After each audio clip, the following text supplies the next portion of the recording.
Välkomna till Aktiespararna och Stora Aktiedagarna här i Stockholm. Idag är det den 15 mars 2023 och vi kommer snart att få lyssna till Stein Ulve som kommer att presentera bolaget Eevia Health. Mitt namn är Peter Malmström och jag kommer att vara moderator under den frågestund som följer efter presentationen. Och för er som lyssnar in och befinner er kanske inte här i lokalen men på annat ställe, det går alldeles utmärkt att skicka er fråga till oss, så ska jag se till att jag och Stein diskuterar den och att ni får ett svar på den. Hur ni gör det kommer att framgå på skärmen framför er. Välkommen Stein, ordet är ditt, varsågod. Tack för det. Jag vill höra presentation blir på engelsk, men vi kan ta spörsmål etterpå på svensk eller norsk. So, good morning, everyone. Great to be here. I'm Stein. I'm the CEO and founder of Eevia Health. I've been working with nutraceuticals, pharmaceuticals, food for my entire career. And the last 7 years, I've been working with Eevia Health and our venture here. And basically, I'm going to talk about today is a little bit the strategic direction we are taking right now. And I will also talk a little bit about the status of the company as it is. I also have to tell you that the cells in my body are dying. And in about 10 years, they will all be dead, more or less all dead.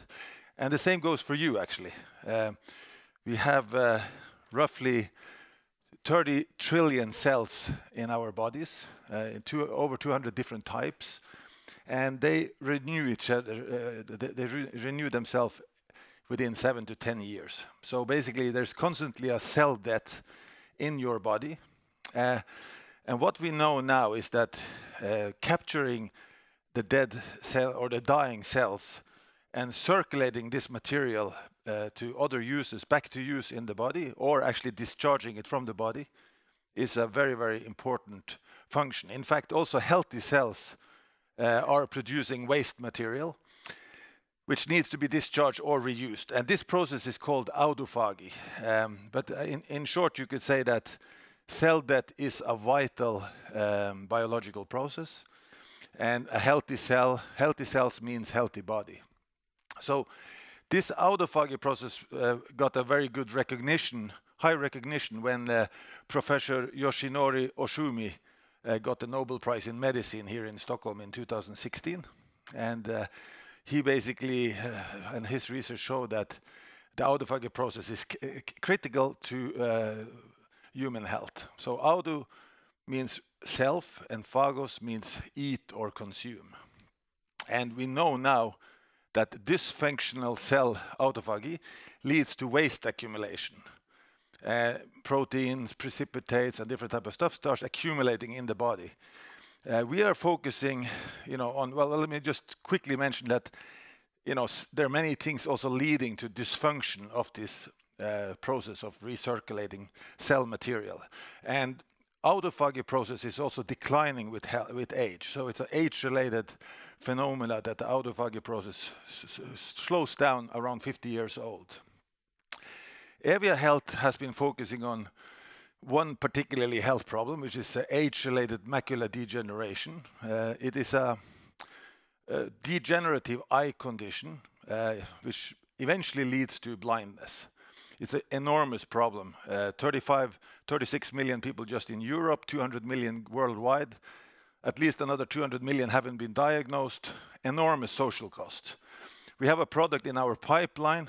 It won't be launched in a few years yet, but it basically is targeting, in simply said, we are trying to save millions of people from becoming blind. So AMD is basically a process where you start accumulating waste material in the back of the retina. So these protein accumulations are called drusens, and they will eventually hinder your central vision. So the problem is here that there is no medicine, there's no cure, There are only these therapies that can be applied in the very late phase or the late stage of this condition. It's uncomfortable, it's painful, and basically what you want to do is you want to prevent the onset or the development of the condition with a prophylactic nutraceutical intervention, and that is what our product do. So in general, the idea is that Retinari will hinder the loss of central vision by attacking the underlying root causes of this condition, which is this impairment of the autophagy process. I won't go into the detail, but basically say we have incredible and interesting results from mice trials.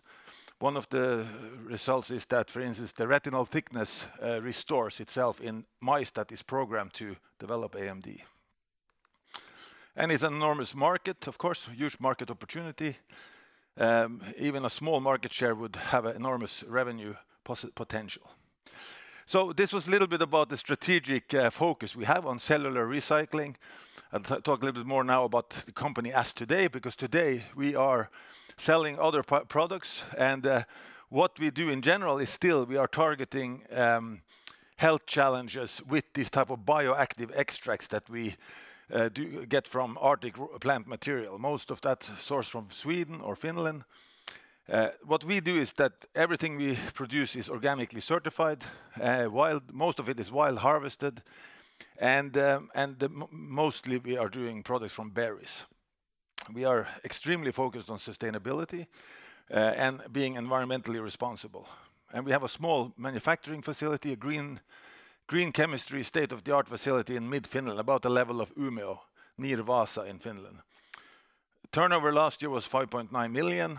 We just had a slightly positive EBITDA and about 28 employees. So one of the strengths is that we're sourcing from this very, very attractive area in the Arctic, which is the north of Sweden, north of Finland, which has a very strong productive forest with very stable biomass. In Sweden you collect about over 10,000 tons of bilberry, as an example. There's about 1 million tons in the forest. So we're harvesting only a little fraction of the biomass that the forests are producing. Of course, the particular climate in our region due to the Gulf Stream that goes a little north of us. In general, what we can say is that the demand for natural extracts are driven by multiple meta factors. Obviously, the health awareness is driven by age-related, the demographic shifts in the population. People are getting older, and people are more focused on prophylactic type of measures for saving and maintaining good health. But we also see now recently that, all these geopolitical factors that are causing uncertainty, it makes Western brand owners want to source from Western suppliers. War in Ukraine, etc., are beneficial to our position as a supplier. The plant extract market and the nutraceutical markets are growing. The nutraceutical market are expected to grow over 7% compound annual growth rate, while the plant extract market is growing even faster at 16.5% expected, up to close to $60 billion for the plant extract market. So for Eevia Health, we have 3 key markets that we are focusing on. It's the US, certain countries in Europe, and Australia.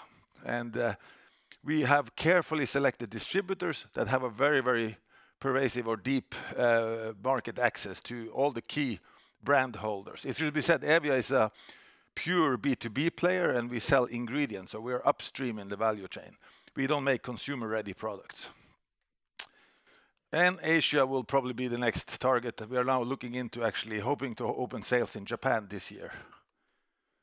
So the portfolio consists of multiple type of extracts, but berries being the biggest one, and particularly elderberry, fläderbär, as it says on Swedish, or bilberry, blåbär, are the 2 main raw material sources. And we're selling this on different indications, metabolic conditions, immunology, inflammations, and so forth, to very large ingredient markets. I'm not going to say so much more about that, but also anthocyanins has been shown to have an autophagy response. I'm not going to go into those details now. just to say that for our products, we have a little bit different competitive scene product by product. So depending on the product, we have different type of competition. But in general, for berries, there are a few European competitors, a few Chinese competitors. And basically, we score very well on all criteria. Particularly in many products, we are the only one offering organic certification. As we grow, also the brand awareness of Eevia, I think, will improve.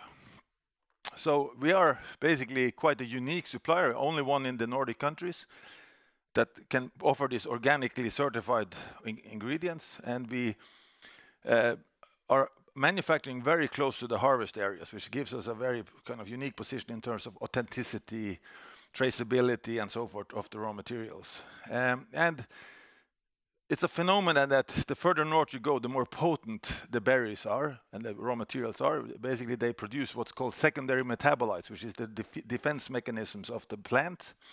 And these turn out to be very beneficial for humans. And for that reason, our products has sometimes a beneficial composition, characterization, anthocyanin profile, nutritional profile, which gives us opportunities to differentiate in the ingredient markets. We are a small team. Petri Lackman has been with me from the very start, and recently Matt-Lena Kottila joined as a commercial manager to increase our sales and marketing capacity. When it comes to the share price, we have not performed very well. We did an IPO on Spotlight stock market in 2021, and initially the price went up 300%, about 7 SEK. But then it's been sliding down to, we are trading at 1.5 Swedish kronor yesterday. So we're under 50 million Swedish kronor capitalization. We're selling at less than 1 of, price over sales is less than 1. If you want to read more about the company, there's a company called Analyst Group that is doing equity research. But obviously, we have a job to do to have a better share price development. And of course, that's a target. Our revenue development has been basically over 100% quarter-on-quarter growth, compound annual growth rate, the last 4 years. And if I take away the gray section here, which is trading revenues, which we had quite a lot of trading in 2021, we still grew in 2022 over 2021. And a turnover close to 6 million euro in 22. It's all more or less all export. We have a few small customers in Finland. The most goes to the US, Australia, and Europe. And the EBITDA development, of course, one of the main reasons of the poor share price development. We had a couple of, 3 or 4 really bad quarters here in 2021 and 22. But the EBITDA has been improving now for the last few quarters, and the last 2 quarterly reports we could report a small positive EBITDA. So. And the target is to maintain and improve our gross margin, and of course try to improve the bottom line performance of the company. And some of that improvement is coming from production improvement. So we had a lot of problems in 21 and 22. We have been solving these. We had a quite remarkable improvement in efficiency, yields, productivity, and so forth. And you can see it here, and then you see even further.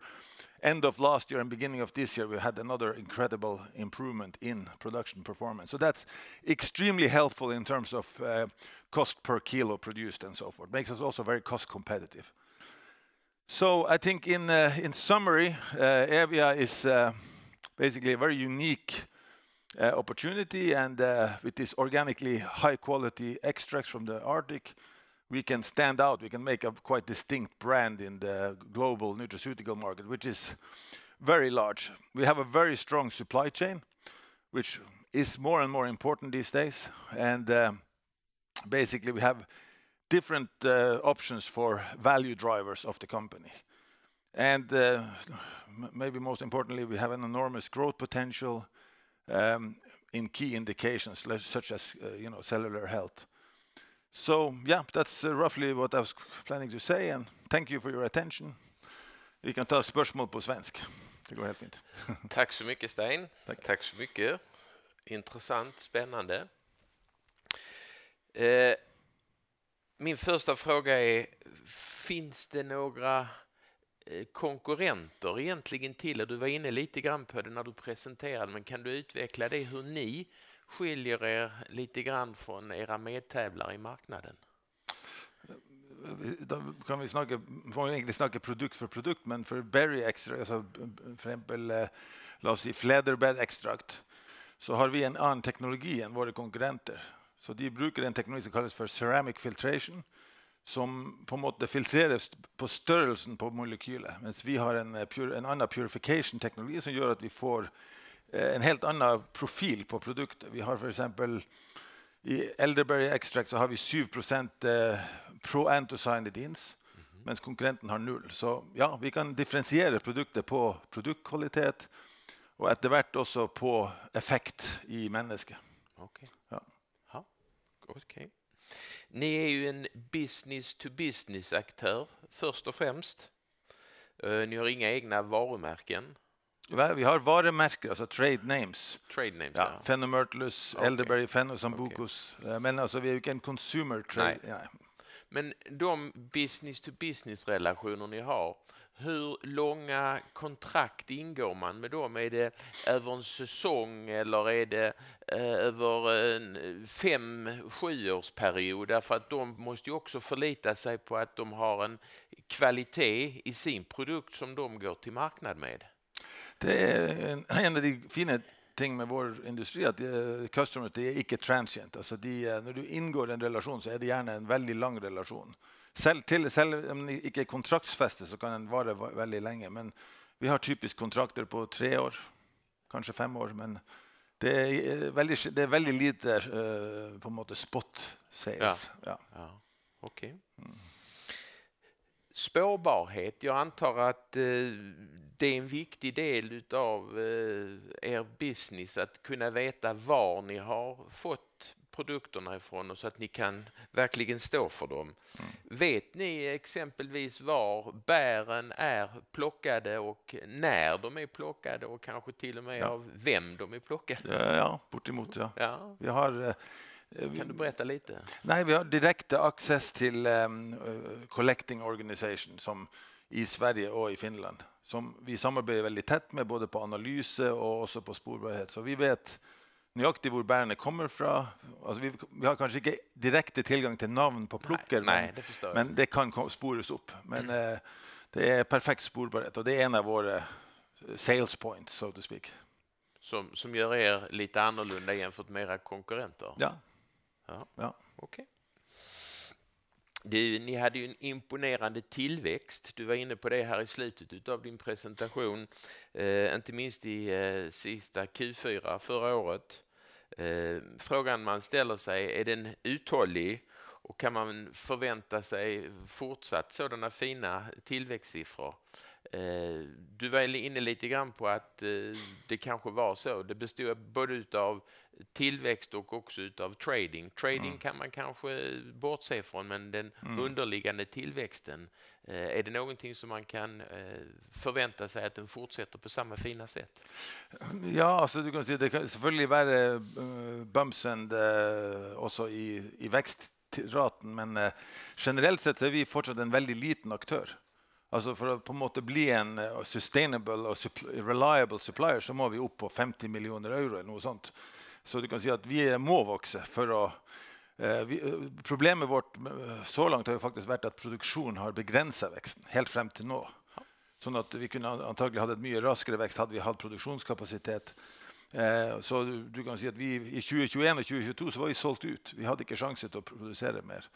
Men så vi har fortsatt också en ganska stark koncentration på få kunder.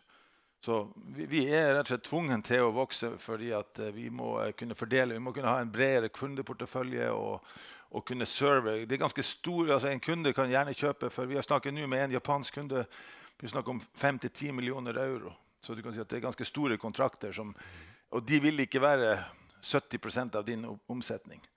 Det är någon som säger mer än 20% så vill de inte göra business. Så det är viktigt för oss att bli stor. Det är större, ja. Okay.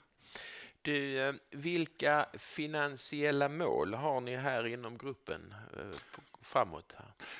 Målet i 2024 är 25 miljoner euro i omsättning och över 40% gross profit. Nu hade vi med någon sån adjusted gross profit i förra kvartal var över 50%. Så, men med en omsättningsväxt och med över 40% profit så ska vi leverera svarta tal på bundlinjen. Svarta tal på bottenlinjen. Okej.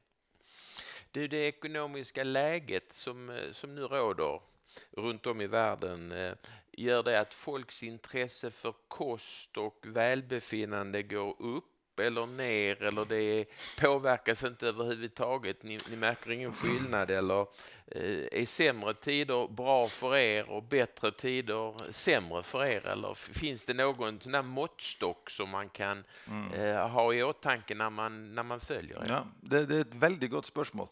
Jag har ju varit egentligen i den här branschen i snart 25 år. Och typiskt så har den här branschen varit så countercyclical. Alltså goda tider betyder mer salg, dåliga tider betyder mer uppmärksamhet. Så normalt har den varit ganska resistent. Men det vi ser nu det sista året är ju att jag tycker det är egentligen intressen som går ner. Jag tror det är att inflation, usikkerhet, många problemställningar i västliga världen gör att folk brukar lite mindre pengar på. Så det är en liten nedgång i någon marknad på consumer demand. Inte stor, 1-2%. Men så har det truffat samman med kan du säga att många retailers har overstocked during den här pandemic och during det problemställningen med supply chain som var med för ett år sedan. Så det var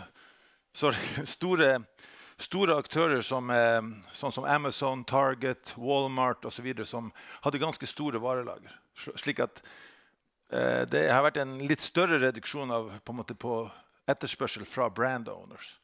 Men det är en snack om att komma sig igenom få spist upp det här varulagret, och så tror jag vi vill se att det normaliserar sig både på consumer-sidan och på det industriella köpsidan. Du nämnde ett par amerikanska märken här. Är det den amerikanska marknaden som är den största rent generellt sett att blicka mot? Ja, för oss idag. Men det är klart det är stora möjligheter i Europa, det är stora möjligheter i Japan. Men alltså för oss är det amerikanska marknaden det viktigaste marknaden akkurat nu. Akkurat nu. Ja. Okay. Avslutningsvis, 2, kanske 3 saker som investerare ska ha i åtanke när de följer er, och vad är det som kommer att stå ut och som kommer att vara viktigt? Nej, vi må ingå många fler kontrakter så att vi kan på något sätt bygga upp en orderreserv för de nästa 2-3 år som gör att man har en stabil salgssituation som också är ökande. Att vi kan behålla en bruttomarginal på 40 eller gärna mot 50%. Ja. Och att vi kan lyckas med att introducera dessa här proprietary, alltså nya produkter som så retinari. Det vill vara en ganska stor milestone för sällskapet. Och allt detta kommer vi kunna följa i de rapporter som kommer. Ja. Ja. Okay. Lycka till. Tack för det. Tack för att du var här idag. Det var bara hyggligt. Tack för det. Tack. Hej.